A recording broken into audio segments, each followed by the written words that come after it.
ছোট থেকেই আমরা দেখছি যে সে বিভিন্ন সামাজিক সাংস্কৃতিক কর্মকাণ্ডের সঙ্গে জড়িত। আজকে আমরা তাকে পেয়েছি আমাদের আজকের এই নাট্য অনুষ্ঠানের প্রধান অতিথি আলাদ তানভীর হোসেন আশরাফি। তাকে কিছু বলার জন্য শোষিত জীবনের শানিত হাতিয়ার। আমরা যখন মঞ্চ নাটক করেছি আমরা সবসময় বলেছি যে দর্শনের বিনিময়ে নাটক দেখুন, নাট্যকর্মীদের উৎসাহিত করুন। আজকে রংপুর শিল্পকলা একাডেমির এই শীতাতপ নির্মিত কক্ষে দর্শক আসনে রংপুরের সর্ববৃহৎ একটি নাট্য সংগঠন, যেই সংগঠন শুধুমাত্র উত্তরাঞ্চলের 2 কোটি মানুষের প্রতিনিধিত্ব করে না, বরঞ্চ লাল সবুজের বাংলাদেশকে ছাপিয়েও দেশের বাইরে যার পদচারণা, সেই সংগঠনের প্রাণ পুরুষ আমরা যাকে মনে করি তিনি হচ্ছেন আমাদের রাজ্জাক মুরাদ। আমাদের মাঝে উপস্থিত এই সংগঠনের সম্মানিত সভাপতি আমার শ্রদ্ধাভাজন মুরব্বী জনাব মাহবুবুর রহমান।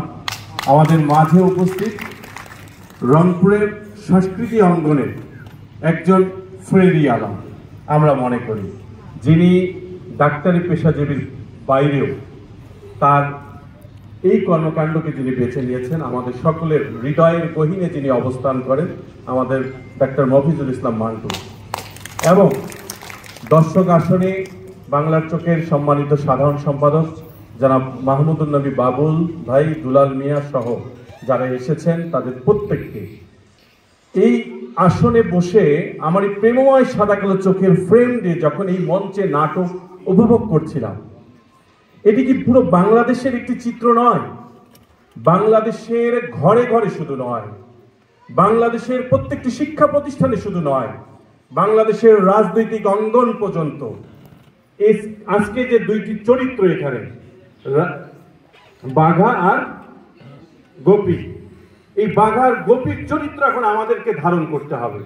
যেখানে অন্যায়, যেখানে অরাজকতা, যেখানে সমাজকে পদতলে গুড়িয়ে দেওয়ার জন্য নৈরাজ্য হচ্ছে, ষড়যন্ত্র হচ্ছে, সেই জায়গায় আমাদেরকে কাজ করতে হবে। এই নাট্যকর্মীরা তারই একটি জ্বলন্ত উদাহরণ। আমি রাশিয়ায় গিয়েছিলাম, সেখানে থিয়েটারে একজন পলিটিক্যাল নেতা যিনি পার্লামেন্ট মেম্বার, তার সঙ্গে সাক্ষাৎ পাওয়াটা অত্যন্ত সহজ। একজন যিনি গান তার সঙ্গে সাক্ষাৎ পাওয়া সেই রাশিয়ায় অত্যন্ত সম্ভব। একজন ধনাঢ্য ব্যক্তি, তার সঙ্গে সাক্ষাৎ পাওয়া অত্যন্ত সম্ভব। কিন্তু একজন থিয়েটার কর্মী, তার সঙ্গে সাক্ষাৎ করতে গেলে অন্তত তাকে 4-5 দিন আগে শিডিউল দিতে হয়।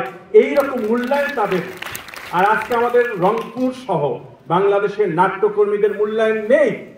আমি হিমালয়ের মতো বুক চেঁচিয়ে শ্রদ্ধা ভরে সেলুট জানাই আজকের এই মঞ্চে যারা নাটক মঞ্চায়িত করেছে তাদের মা এবং বাবাদেরকে। আপনারা হচ্ছেন আলোকিত সন্তান, আলোকিত মানুষ। এই ছোট্ট ছোট্ট ক্ষুদে শিল্পীদের মধ্য দিয়ে আমরা আগামীর বাংলাদেশ দেখতে চাই। কবি কুসুম কুমারীর কথা দিয়ে শেষ করতে চাই, আমাদের দেশে হবে সেই ছেলে কবে, কথায় না বড় হয়ে কাজে বড় হবে। মুখে হাসি বুকে বল, তেজে ভরা মন, মানুষ হইতে হবে এই তার পণ। আজকে যারা আমরা দর্শক আসনে ছিলাম, আজকে যারা অতিথি হয়েছি, যারা নাটক করেছি, যারা নাটকের নির্মাতা করছি, তাদের প্রত্যেককে এই লাল সবুজের বাংলাদেশের জন্য হৃদয়ে নিংড়ানো ভালোবাসা দিয়ে প্রতিশ্রুতিবদ্ধ হতে হবে যে আমরা আমাদের এই বাংলাদেশকে অনেক দূরে এগিয়ে নিয়ে যেতে চাই। সংক্ষিপ্ত একটি কথা বলে মাইক্রোফোন ছেড়ে দিতে চাই। রংপুরে আমরা ট্রেড বিজনেস নির্ভরশীল, অর্থাৎ মানুষের মাল কিনি, মানুষের মাল বিক্রি করি, মাঝখানে কিছু টাকা আমরা ইনকাম করি। এখানে কলকারখানা গড়ে ওঠেনি। কলকারখানা গড়ে উঠবার কারণে আমরা অর্থনৈতিকভাবে অনেকটা পিছিয়ে পড়ে আছি। এই যে নাটক, এই নাটক অন্য জায়গায় যদি হতো অনেক পৃষ্ঠপোষকতা পেত। Undoubtedly this is true. Razzak Murad সহ এই নাট্যকেন্দ্রের সঙ্গে যারা জড়িত, তাদের এই অর্থ যোগান করতে কি পরিমাণ ভোগান্তি হতে হয়েছে এটা আমি মনে প্রাণে বুঝি, বিশ্বাস করি। আমি যারা পৃষ্ঠপোষক করবার মতো অর্থ সামর্থ্য আছে তাদের কাছে বিনয়ের সহিত অনুরোধ রাখবো যে আপনারা পৃষ্ঠপোষকতায় এগিয়ে আসুন। ভালো থাকবো, সুস্থ থাকবো।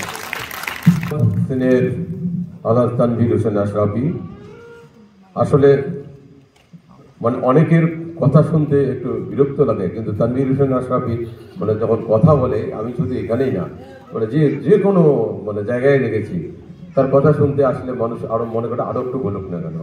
আসলে ধন্যবাদ তানভীর হোসেন, আসলে খুব একটা গুরুত্বপূর্ণ কথা বলেছেন। আসলে আমাদের রংপুরে